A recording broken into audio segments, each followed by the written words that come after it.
So good morning guys. तो चलिए start करते हैं आज की यानी कि 2 जुलाई के इंपॉर्टेंट करंट अफेयर्स को।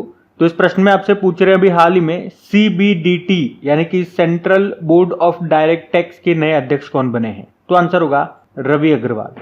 तो रवि अग्रवाल का नाम इंपॉर्टेंट है, ये प्रश्न इंपॉर्टेंट है, ध्यान में रखना। इन्होंने किनका स्थान लिया? नितिन गुप्ता का स्थान लिया। ये जो CBDT है, central board of direct tax, ये एक सरकारी एजेंसी है जो भारत में प्रत्यक्ष कर कानूनों को लागू करने के लिए जिम्मेदार है। स्थापना हुई थी इसकी 1963 में। अच्छा, इसी तरह से CBIC होता है, central board of indirect taxes and customs, और उसके हेड कौन है? उसके हेड संजय अग्रवाल हैं जो पिछले साल ही नए बने थे। तो उनका नाम भी साथ में ध्यान रख लो। अब नाम में आप कंफ्यूज मत होना क्योंकि दोनों अग्रवाल हैं, ये रवि अग्रवाल हैं और वो संजय अग्रवाल हैं, ये ध्यान रखना। बाकी अगर ऑप्शन पे चलोगे तो एसोचैम के अध्यक्ष बने थे संजय नायर, बिम्स्टेक के सेक्रेटरी जनरल बने इंद्रमणि पांडे, इस पद पर आने वाले पहले भारतीय हैं, और फिक्की के डायरेक्टर जनरल बनी थी ये ज्योति विज, इनका नाम है। अच्छा, अपॉइंटमेंट वाला प्रश्न है। चलो कुछ और इंपॉर्टेंट अपॉइंटमेंट्स में आपको रिवाइज कराता हूं 2024 के। जैसे कि अभी पावर ग्रिड कॉर्पोरेशन के CMD बने थे रविंद्र त्यागी, यूरोपियन इन्वेस्टमेंट बैंक की नई प्रेसिडेंट बनी थी नादिया केल्विन, अखिल भारतीय रबर उद्योग संघ के अध्यक्ष बने Shashi Singh, national asset reconstruction company के MD बने थे P संतोष, महाराष्ट्र की पहली महिला DGP रश्मि शुक्ला बनी थी, एशियन डेवलपमेंट बैंक के एग्जीक्यूटिव डायरेक्टर विकासशील बने, सशस्त्र सीमा बल के डायरेक्टर जनरल बने Daljit Singh Chaudhary, World Trade Organization में राजदूत बने थे सेंथिल पांडियन। उसके अलावा बिम्स्टेक के सेक्रेटरी जनरल हमने पढ़ लिया, इस पद पर आने वाले पहले भारतीय हैं, इंद्रमणि पांडे नाम है। भारतीय ओलंपिक संघ के CEO रघुराम अय्यर बने थे। वैसे भारतीय ओलंपिक संघ की जो हेड है, अध्यक्ष हैं, वो PT उषा हैं, इस पद पर आने वाली ये पहली भारतीय हैं। Anil Kumar Lahoti telecom regulatory authority of India के हेड बने। नवाब सलाम इंपॉर्टेंट नाम है, इंटरनेशनल कोर्ट ऑफ जस्टिस के नए हेड बने ये, और ये लेबनान देश से हैं, और इंटरनेशनल कोर्ट ऑफ जस्टिस का मुख्यालय आपको मिलेगा द हैग, नीदरलैंड में। फिर पूछ रहे हैं सिंधु गणपति दक्षिण रेलवे की पहली ट्रांस महिला TTE बनी, सुमन कुमारी बॉर्डर सिक्योरिटी फोर्स की पहली महिला स्नाइपर, अनुराग अग्रवाल संसद सुरक्षा के प्रमुख बने, और AM खानविलकर लोकपाल अध्यक्ष बने। उसके अलावा मरियम नवाज पाकिस्तान में पहली महिला मुख्यमंत्री बनी पंजाब प्रांत में, और AS राजीव सतर्कता आयुक्त विजिलेंस कमिश्नर बने। राहुल सिंह CBSE के अध्यक्ष बने। नवनीत सहगल प्रसार भारती बोर्ड के अध्यक्ष बने। ज्ञानेश कुमार और सुखबीर सिंह संधू चुनाव आयुक्त बने, इलेक्शन कमिश्नर। किशोर मकवाना राष्ट्रीय अनुसूचित जाति आयोग के अध्यक्ष बने। तो सरदार रमेश सिंह अरोड़ा पाकिस्तान में पहले सिख मंत्री बने, ये भी पंजाब प्रांत में। और देवेंद्र झाझड़िया ये भारतीय पैरालंपिक समिति के अध्यक्ष बने थे। इनका संबंध किस खेल से है? भाला फेंक से है। तो इस तरह से मैंने इस शीट में आपको लगभग 24-25 इंपॉर्टेंट अपॉइंटमेंट्स रिवाइज कराई, ये 2024 वाले हैं, ध्यान में रखना। अगला प्रश्न देखते हैं। फिर आपसे पूछ रहे हैं 2024 में ग्लोबल इंडिया AI शिखर सम्मेलन का आयोजन कहाँ पे होगा? तो आंसर होगा नई दिल्ली में। यहाँ पे हम बात कर रहे हैं ग्लोबल इंडिया AI समिट 2024 की। कब से कब तक होगा? 3 और 4 जुलाई 2024 को होगा, ये भारत में होगा। भारत में भी कहाँ? नई दिल्ली में होगा। और इसका आयोजन कौन कर रहा है? इलेक्ट्रॉनिक्स और IT मंत्रालय कर रहा है। इसके मंत्री कौन है? वही है जो रेल मंत्री हैं, अश्विनी वैष्णव। तो इस शिखर सम्मेलन, इस समिट को आयोजन करने का उद्देश्य एक व्यापक पारिस्थितिकी तंत्र का निर्माण करना जो आर्टिफिशियल इंटेलिजेंस नवाचार यानी कि इनोवेशन को बढ़ावा दे और देश में AI के जिम्मेदार और समावेशी विकास को सुनिश्चित करे। अच्छा, इसी तरह से अगर मैं आपसे पूछूं कि अभी इसी साल आर्टिफिशियल इंटेलिजेंस सुरक्षा पर जो दूसरा शिखर सम्मेलन हुआ वो कहाँ पे हुआ? साउथ कोरिया के कैपिटल सियोल में हुआ, और पिछले साल जो पहला हुआ था वो UK के ब्लेचले में हुआ था।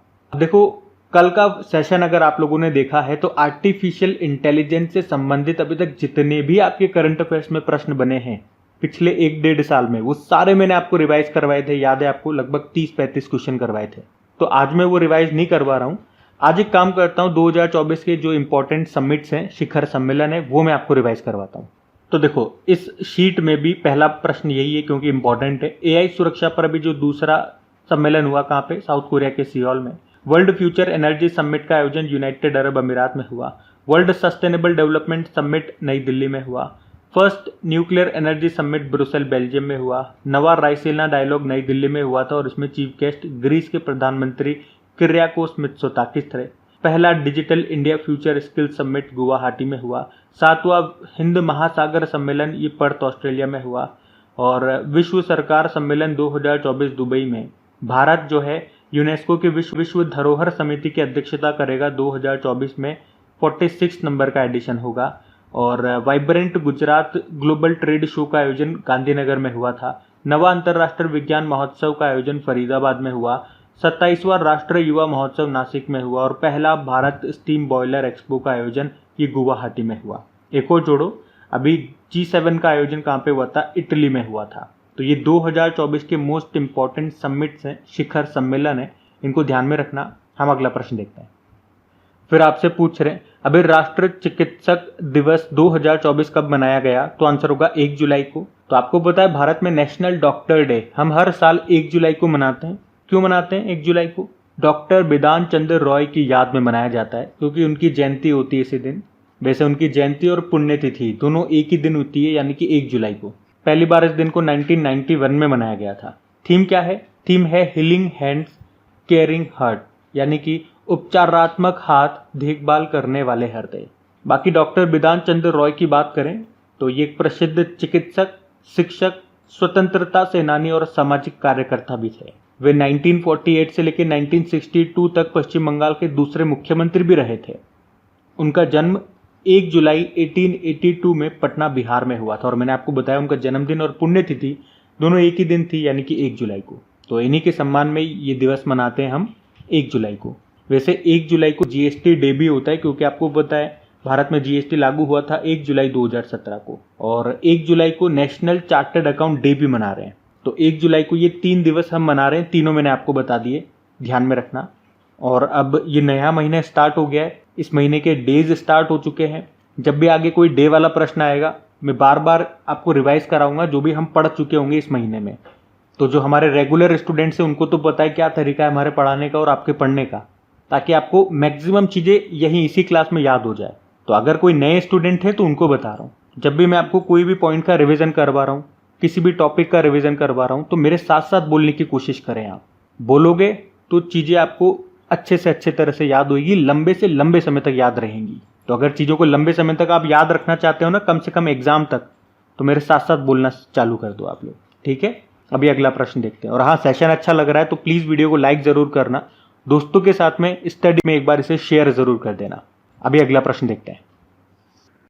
फिर पूछ रहे हैं अभी हाल ही में जारी वैश्विक AI तैयारी सूचकांक में भारत कौन से स्थान पर है? तो आंसर होगा 72। यहाँ पे हम बात कर रहे हैं आर्टिफिशियल इंटेलिजेंस प्रिपेयर्डनेस इंडेक्स की। इसको जारी किया इंटरनेशनल मॉनेटरी फंड ने और 174 देशों की ये लिस्ट है। तो इन 174 देशों में आर्टिफिशियल इंटेलिजेंस को अपनाने की उन देशों की तैयारी कैसी चल रही है, उसी के आधार पर यह रैंकिंग तैयार की गई है। तो इसमें अगर भारत की बात करते हैं तो भारत इन 174 देशों में से 72 नंबर पर है। स्कोर कितना है भारत का? 0.49 भारत को स्कोर दिया गया है। और टॉप पर कौन सा देश है? टॉप पे सिंगापुर है, दूसरे पे डेनमार्क है और तीसरे पे अमेरिका है। तो कौन सा इंडेक्स है ये याद रखना, आर्टिफिशियल इंटेलिजेंस प्रिपेयर्डनेस इंडेक्स, यानी कि वैश्विक AI तैयारी सूचकांक है। कौन जारी करता है? International monetary fund. भारत 72 पे है और टॉप पे सिंगापुर है। अच्छा, इसे इंटरनेशनल मॉनेटरी फंड ने जारी किया। तो इसका इंटरनेशनल मॉनेटरी फंड स्थापना होती है 1944 में और इसमें मेंबर कंट्रीज 190 हैं। और सबसे नवीनतम 190 नंबर का कौन सा है? तो एंडोरा है। हेडक्वार्टर वॉशिंगटन DC में है। और अभी हेड इसकी एक बार फिर से बन गई है कौन? Kristalina Georgieva. अगर पूछ लेना एग्जाम में कि बताओ ये किस देश की है, देश भी मैं आपको बताता हूँ आजकल क्योंकि ये प्रश्न एग्जाम में आ रहे हैं। तो आंसर होगा बुल्गारिया। अब देखो रैंकिंग वाला प्रश्न है। वैसे तो कल भी मैंने आपको 2024 की सारी इंपॉर्टेंट रैंकिंग रिवाइज करवाई थी। तो क्या करें, एक बार फिर रिवाइज कर लें? चलो एक बार फिर रिवाइज कर लेते हैं क्योंकि आज हमारे पास कोई ऐसा बड़ा लेंदी क्वेश्चन है नहीं और ये रैंकिंग सारी इंपॉर्टेंट है। तो एक बार फिर मैं आपको रिवाइज कराता हूँ। और जिन जिन स्टूडेंट्स को लग रहा है ना कि रैंकिंग अब मुझे याद हो चुकी है, तो आप बिना आंसर देखे आप बताएंगे इंडिया की रैंक क्या है, कौन टॉप पर है और किसने जारी किया, यही मैं आपको बताता हूँ। तो इस साल की पहली रैंकिंग आई थी करप्शन परसेप्शन इंडेक्स। भारत 93 पे था, टॉप पे डेनमार्क था, जारी किया था ट्रांसपेरेंसी इंटरनेशनल ने। स्वच्छ सर्वेक्षण 2023 सूचकांक आया था, इसमें कुछ पॉइंट्स हम में ये पढ़ने। पहला तो पॉइंट कि सबसे क्लीन शहर दो हैं, इंदौर और सूरत, लेकिन 1 लाख से कम आबादी में सारस्वत जो महाराष्ट्र का है वो टॉप पर था। उसके अलावा सबसे स्वच्छ छावनी बोर्ड में मध्य प्रदेश का मऊ छावनी बोर्ड, राज्यों में महाराष्ट्र, सबसे स्वच्छ गंगा शहर में वाराणसी और प्रयागराज था। सफाई मित्र शहर में चंडीगढ़ है। और पहली बार जो हिम तेंदुआ रिपोर्ट आई थी, और इसमें 3 पॉइंट ध्यान रखने हैं कि टोटल भारत में कितने हिम तेंदुए यानी कि स्नो लेपर्ड है, तो 718 है, सबसे ज़्यादा लद्दाख में है 477, सबसे कम जम्मू कश्मीर में है 9। एक लोकतंत्र सूचकांक हमने देखा, डेमोक्रेसी इंडेक्स, इसमें भारत 41 नंबर पर है, टॉप पे नॉर्वे है, जारी किया था इकोनॉमिस्ट इंटेलिजेंस यूनिट ने। वैश्विक बौद्धिक संपदा सूचकांक 2024 आया, इंटेलेक्चुअल प्रॉपर्टी इंडेक्स, तो इसमें भारत 42 पे है, टॉप पे अमेरिका है, जारी किया यूएस चैम्बर ऑफ कॉमर्स ने। लैंगिक असमानता सूचकांक 2022 आया, टॉप पर 108वें स्थान पर भारत है, टॉप पर डेनमार्क है। वहीं मानव विकास सूचकांक 2022 आया, ह्यूमन डेवलपमेंट इंडेक्स, भारत 134 पे है, टॉप पे स्विट्जरलैंड है, और इन दोनों को जारी किया यूनाइटेड नेशन डेवलपमेंट प्रोग्राम ने। एक वर्ल्ड हैप्पीनेस रिपोर्ट आया था, भारत 126वें स्थान पर है, टॉप पे फिनलैंड है, जारी किया यूनाइटेड नेशन ने। ग्लोबल फायर पावर इंडेक्स में भारत 4थे स्थान पर है, टॉप पे अमेरिका है, दूसरे पे रशिया, तीसरे पे चाइना था। बिजनेस एनवायरनमेंट रैंकिंग 2024 की बात करें, भारत 51 पे है, टॉप पे सिंगापुर है, जारी किया इकोनॉमिस्ट इंटेलिजेंस यूनिट ने। ग्लोबल यूनिकॉर्न इंडेक्स 2024 आया, भारत तीसरे पे है, टॉप पे अमेरिका है, जारी किया हुरुन ने। दुनिया का तीसरा सबसे बड़ा ई मार्केट प्लेस बन गया है भारत का गवर्नमेंट ई मार्केट प्लेस, पहले पे साउथ कोरिया का है। साइबर क्राइम इंडेक्स आया, भारत 10वें स्थान पर है, टॉप पर रशिया है। विश्व प्रेस स्वतंत्रता सूचकांक 2024 आया, भारत 159 पे है, टॉप पे नॉर्वे है, और इसको जारी किया था रिपोर्टर्स विदाउट बॉर्डर ने। इसको अंग्रेजी में बोलते हैं world press freedom index. Travel and tourism development index 2024 आया, भारत 39 पे है, टॉप पे अमेरिका है, वर्ल्ड इकोनॉमिक फोरम ने जारी किया। और ग्लोबल सिटीज इंडेक्स 2024, इसमें भारत से दिल्ली टॉप पर है, लेकिन इस लिस्ट में दिल्ली 350वें स्थान पर है, टॉप पे न्यूयॉर्क है। पर्यावरण प्रदर्शन सूचकांक एनवायरमेंट परफॉर्मेंस इंडेक्स 2024 आया, भारत 176 पे है, टॉप पे एस्टोनिया है, येल यूनिवर्सिटी ने इसको जारी किया। ग्लोबल 2024 आया, भारत 129 पे है, टॉप पे आइसलैंड है, वर्ल्ड इकोनॉमिक फोरम ने जारी किया। ग्लोबल पीस इंडेक्स 2024 आया, भारत 116वें स्थान पर है, टॉप पे आइसलैंड है, इसको जारी किया Institute of Economic and Peace ने। वैश्विक ऊर्जा संक्रमण सूचकांक ग्लोबल एनर्जी ट्रांजिशन इंडेक्स आया, भारत 63 पे है, टॉप पे स्वीडन है, जारी किया वर्ल्ड इकोनॉमिक फोरम ने। वर्ल्ड इन्वेस्टमेंट रिपोर्ट 2024 आई है, भारत 15वें स्थान पर है, टॉप पे अमेरिका है, इसको अंक टाड ने जारी किया। तो इसमें क्या बताया कि 2023 में एफडीआई फॉरेन डायरेक्ट इन्वेस्टमेंट पाने में भारत 15वें स्थान पर है। कितना एफडीआई आया वैसे? $28 बिलियन। सस्टेनेबल डेवलपमेंट रिपोर्ट 2024 आई थी, भारत 109वें स्थान पर है, टॉप पे फिनलैंड है, इसको जारी किया था United nation sustainable development solution network ने। अभी हमने पढ़ा था ग्लोबल लिवेबिलिटी इंडेक्स 2024 आया था, इसको इकोनॉमिस्ट इंटेलिजेंस यूनिट ने जारी किया, और इसमें टॉप पे ऑस्ट्रिया की कैपिटल वियना है। तो इस तरह से 2024 के ये सारे इंपॉर्टेंट इंडेक्स तो मैंने आपको यहीं पे रिवाइज करवा दिए हैं, तो ये आप ध्यान रखेंगे। अगला प्रश्न देखते हैं। फिर पूछ रहे हैं, अभी हाल ही में एक टेस्ट मैच में 10 विकेट लेने वाली दूसरी भारतीय महिला गेंदबाज कौन बनी है? तो आंसर होगा स्नेह राणा। तो स्पिनर है ये स्नेह राणा, और एक टेस्ट मैच में 10 विकेट लेने वाली ये दूसरी भारतीय महिला गेंदबाज बन गई हैं। उन्होंने साउथ अफ्रीका के खिलाफ ये कारनामा किया। मैंने कहा ऐसा करने वाली वो दूसरी भारतीय बन गई हैं। अब आप सोचोगे फिर पहली कौन थी? तो 2006 में भारत की जो पूर्व महिला तेज गेंदबाज रही है झूलन गोस्वामी, उन्होंने ये कारनामा किया था, इंग्लैंड के खिलाफ उन्होंने 10 विकेट लिए थे। अच्छा, इसी तरह से अभी महिला क्रिकेटर से ही एक आध प्रश्न मैंने आपको और करवाए थे, जैसे कि अभी महिला टेस्ट क्रिकेट का सबसे तेज दोहरा शतक लगाने वाली क्रिकेटर कौन बन गई है? तो आंसर होगा शेफाली वर्मा। साउथ अफ्रीका के खिलाफ ही उन्होंने भी ये कारनामा किया था, और इसी मैच में शेफाली वर्मा ने स्मृति मंधाना के साथ 312 गेंदों पर 292 रन की साझेदारी खेली थी, और ये टेस्ट क्रिकेट के इतिहास की दूसरी सबसे बड़ी साझेदारी थी। और हमने एक प्रश्न ये भी पढ़ा था कि अभी वनडे में लगातार शतक लगाने वाली पहली भारतीय महिला क्रिकेटर कौन बनी है? तो आंसर होगा स्मृति मंधाना। और वैसे आपको याद है ही सही कि इस साल जो ICC women's T20 world cup है, इसको कौन होस्ट कर रहा है? बांग्लादेश। चलिए फिर आपके लिए ये सिंपल सा प्रश्न छोड़ रहा हूँ कि इस साल जो वुमेन प्रीमियर लीग का जो दूसरा संस्करण हुआ है, उसको किसने जीता है, किसने हराया है? चलो ये मैं बताता हूँ। आरसीबी ने जीता है, दिल्ली कैपिटल को हराया था। आप तो ये बता दो कि आरसीबी की कप्तान कौन है। बहुत सिंपल सा प्रश्न हो गया। ठीक है, हम अगला प्रश्न देखते हैं। फिर आपसे पूछ रहे हैं कि स्टेट बैंक ऑफ इंडिया के नए चेयरमैन कौन बनेंगे, तो आंसर होगा CS शेट्टी। CS शेट्टी का पूरा नाम है चल्ला श्रीनिवासुलु शेट्टी और ये स्टेट बैंक ऑफ इंडिया के अगले चेयरमैन बनेंगे। ये किनका स्थान लेंगे? दिनेश कुमार खरा का, जिनका कार्यकाल अभी अगस्त 2024 में ही समाप्त हो रहा है। और ये जो CS शेट्टी हैं, आपको बता दूं, ये वर्तमान में स्टेट बैंक ऑफ इंडिया में सबसे वरिष्ठ MD हैं, मैनेजिंग डायरेक्टर हैं, लेकिन अब ये चेयरमैन बन जाएंगे, तो इनका नाम जरूर याद रखना।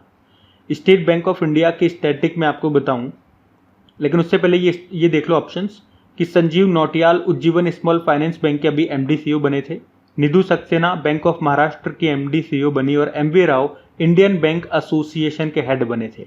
ये इसी साल के अपॉइंटमेंट है। बाकी SBI के स्टैटिक बात करें तो देखो, स्टार्टिंग से अगर मैं आपको बताऊं ना, तो 3 बैंकों को मुख्य रूप से मिला करके, कौन कौन से बैंक थे वो? Bank of Kolkata, bank of Bombay और बैंक ऑफ मद्रास।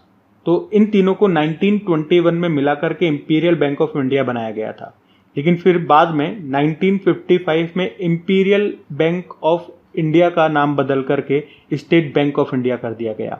तो स्टेट बैंक ऑफ इंडिया की स्थापना कब होती है? 1 जुलाई 1955 में। इसका हेडक्वार्टर आपको मिलेगा मुंबई में, जो नरीमन पॉइंट है वहां पे। इसकी टैगलाइन होती है the bank to every Indian.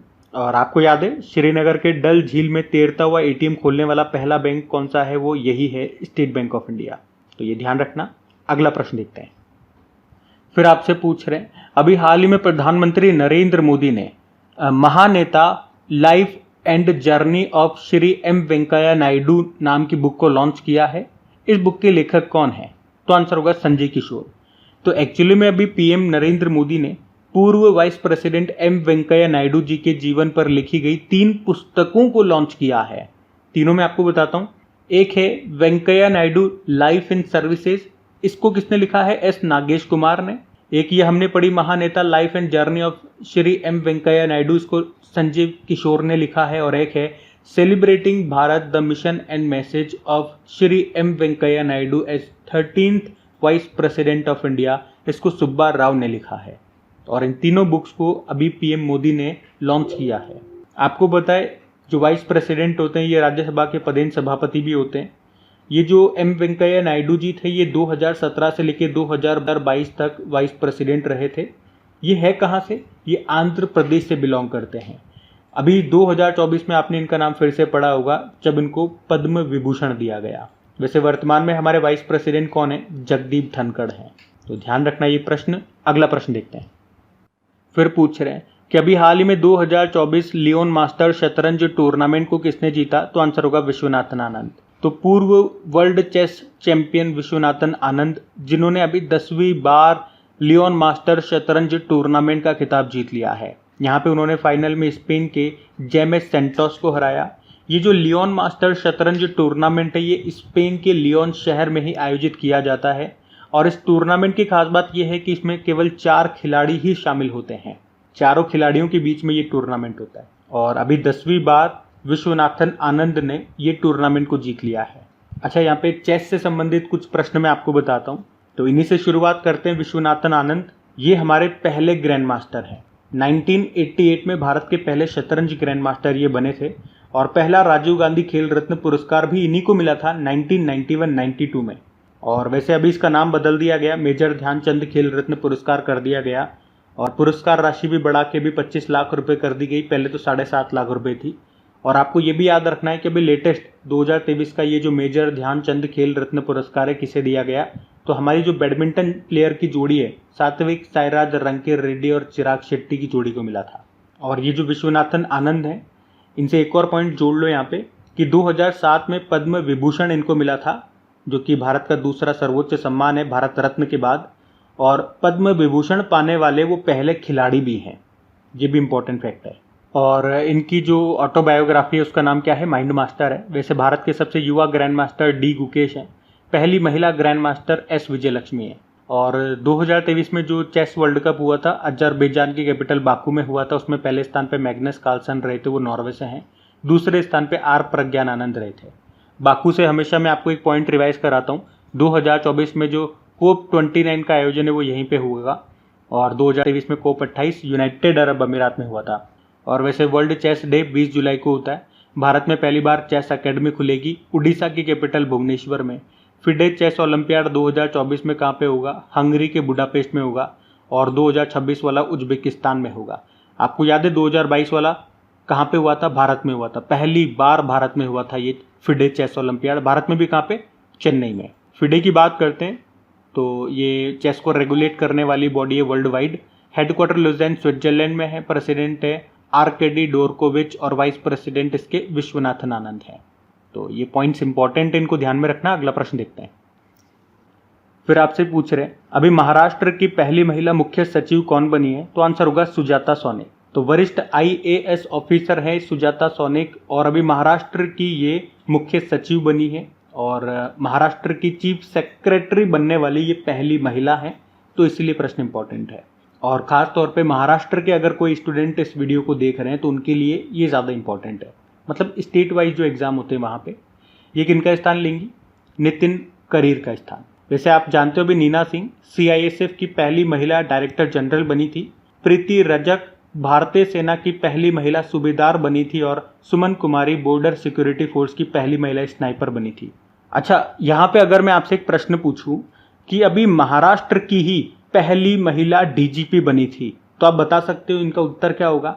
चलो ये आपका होमवर्क प्रश्न छोड़ता हूँ, मैं आपके ऊपर छोड़ता हूँ। आपको लिखना है महाराष्ट्र की पहली महिला DGP कौन बनी थी। मैं कई बार आपको रिवाइज करा चुका हूँ, आप बताइए।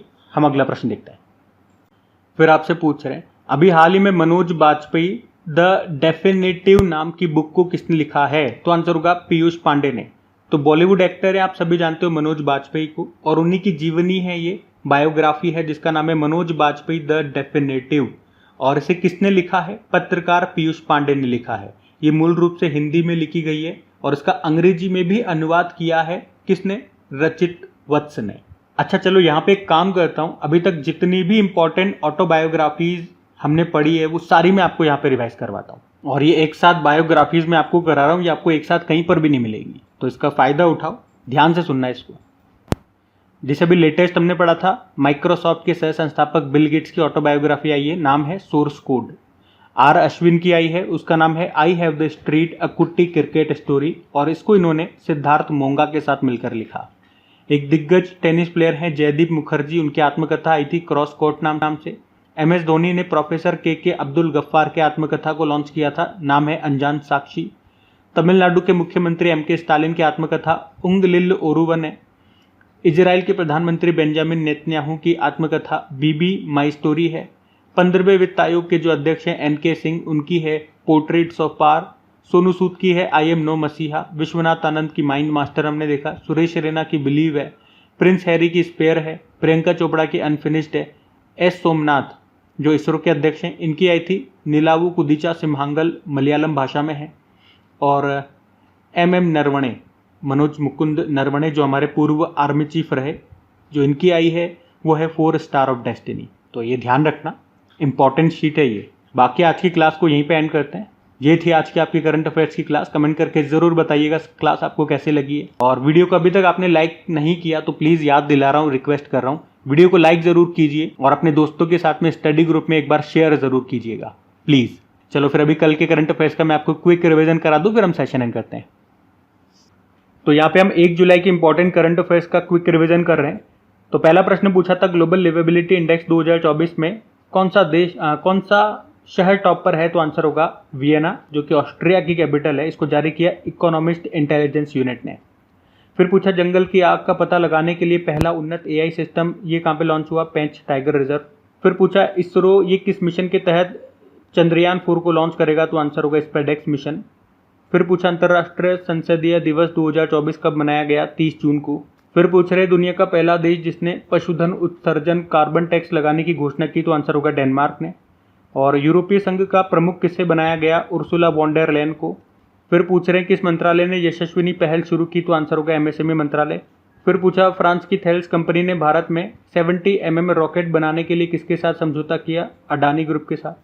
फिर पूछा किस भारतीय क्रिकेटर ने T20 इंटरनेशनल से संन्यास ले लिया? तीनों ने, विराट कोहली, रोहित शर्मा और रविंद्र जडेजा। और आखिरी प्रश्न पूछा था कि भारत ने संयुक्त राष्ट्र में हिंदी को बढ़ावा देने के लिए अभी कितने का योगदान दिया, $1.169 मिलियन का। चलो अभी कल का होमवर्क प्रश्न देखते हैं और सेशन एंड करते हैं। तो कल की वीडियो में आपसे पूछा था कि चंद्रमा पर पहला रेलवे सिस्टम फ्लोट बनाने की घोषणा किसने की है, तो आंसर होगा नासा ने। आप सभी ने प्रश्न का बिल्कुल सही उत्तर दिया। अब ये रहा आज का आपका होमवर्क प्रश्न।